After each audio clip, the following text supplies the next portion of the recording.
Carter Brown, Mysteries. Adventures in excitement and suspense, based on the best-selling novels by the slick storytelling sensation, Carter Brown.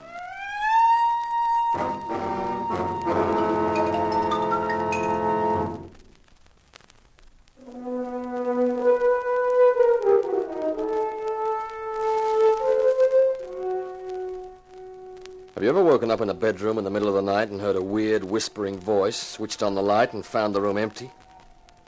Around the office of Excelsior Insurance Incorporated, I was considered a pretty tough investigator. Mark Hunt, the guy with a marble heart.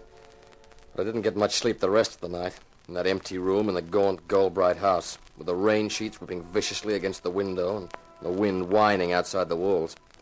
I was glad when daylight came. Daylight's such a nice, sane thing to see. Everything that sneaks out of the graveyard at midnight is back there before dawn. Who is it? Cross. John Cross. Okay, come in. I was sent to fetch you, Hunt. Hmm? Lila was wondering what had happened to you. It's late. Breakfast's over. That's okay. I've kind of lost my appetite this morning anyway. Why? What's the matter? Oh, it's nothing really. Only I'm just beginning to understand that old guy. What old guy? The one who rode me over. He made a couple of cryptic comments about this place. I'm beginning to see what he meant. You're not making sense, but that's not my business. I was told to get you. The lawyers arrived. Lawyer? Sure, to read Henry Goldbright's will. They're all gathered in the living room, and Lila figured you ought to be there, seeing that you're investigating Henry's death. Oh, yeah, sure. I'll get dressed right away. Okay, I'll get back. If you time it right, you'll miss all the legal mumbo-jumbo and get there for the interesting part.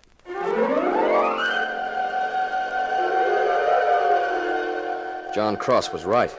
By the time I crept quietly into the living room and took a seat, the legal eagle, a lean, lifeless-looking bird, was getting down to business.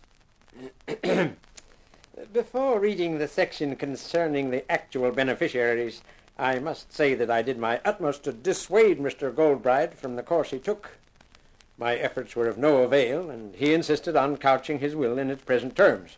Thank you, Mr. Daventry. Would you please continue? And now, as to the disposal of my estate.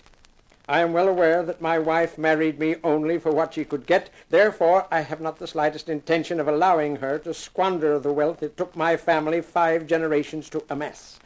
I leave her a legacy of $10,000 and trust it will be enough to keep her until she remarries.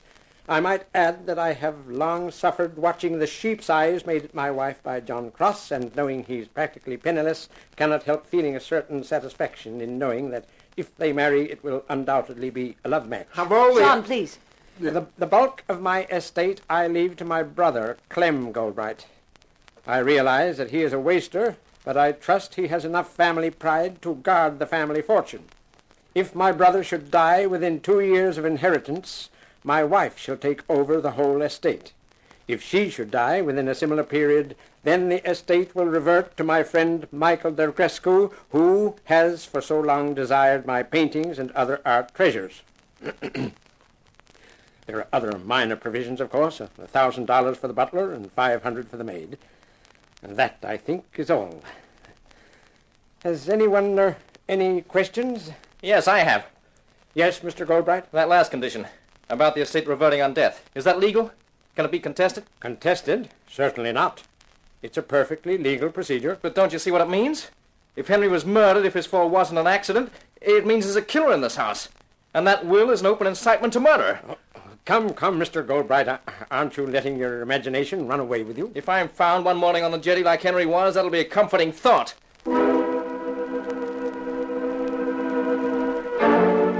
The lawyer left after lunch. The rain hadn't let up, and that, combined with the terms of the will and Clem's outburst, produced an atmosphere like death row in a penal institution. Everyone retired early that night. I was back in my bedroom, and I was wishing it was someplace else, because the room kept reminding me of that whispering voice in the night. Since I couldn't stop thinking about it, I tried to figure out what the voice had been trying to tell me.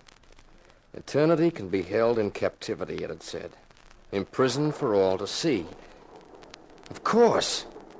It meant a camera. If someone had taken a photograph as Henry plunged to his death, that was it. The voice meant that somewhere there was a negative that proved whether Henry fell or was pushed. Who's that? Me, Lila. Oh, come in. I brought a bottle and 2 glasses. Lila, that's an inspiration. That's what I thought. Here, you do the pouring. Mm-hmm. It's been such a dreadful day. Oh, I won't argue with that. I just couldn't stand being by myself. Well, now you're not. Now, here's your drink. Thanks.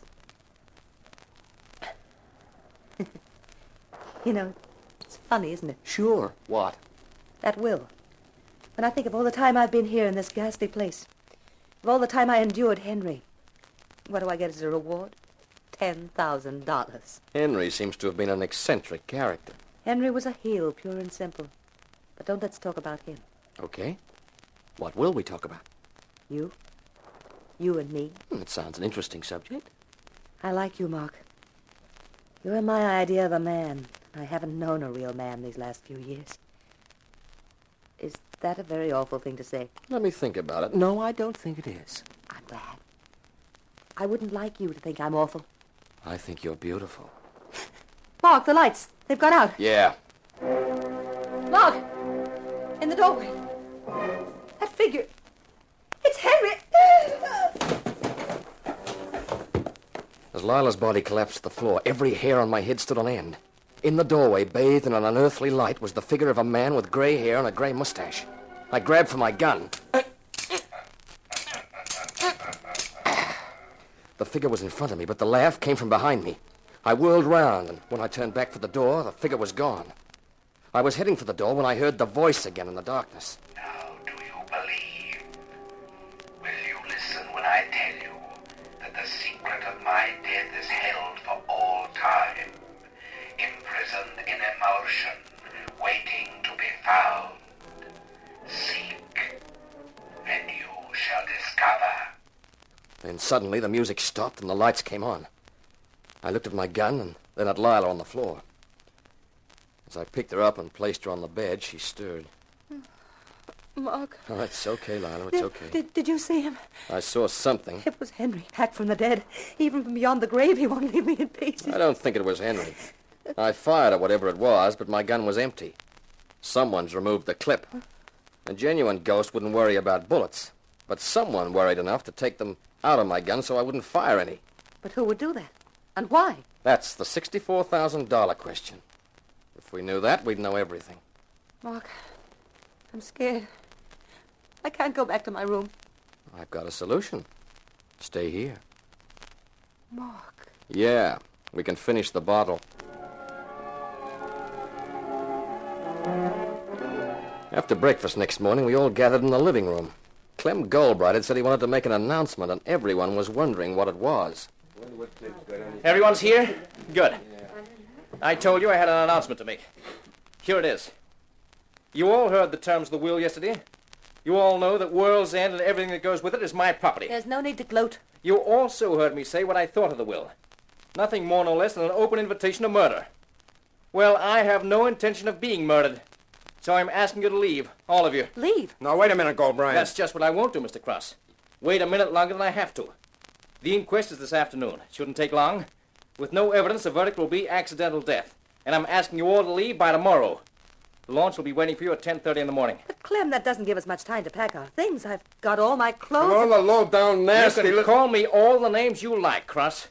You might have some consideration for Lila, even if not for the rest of us. The only person I'm considering is me. I'm sorry. 10:30 tomorrow morning. That's final.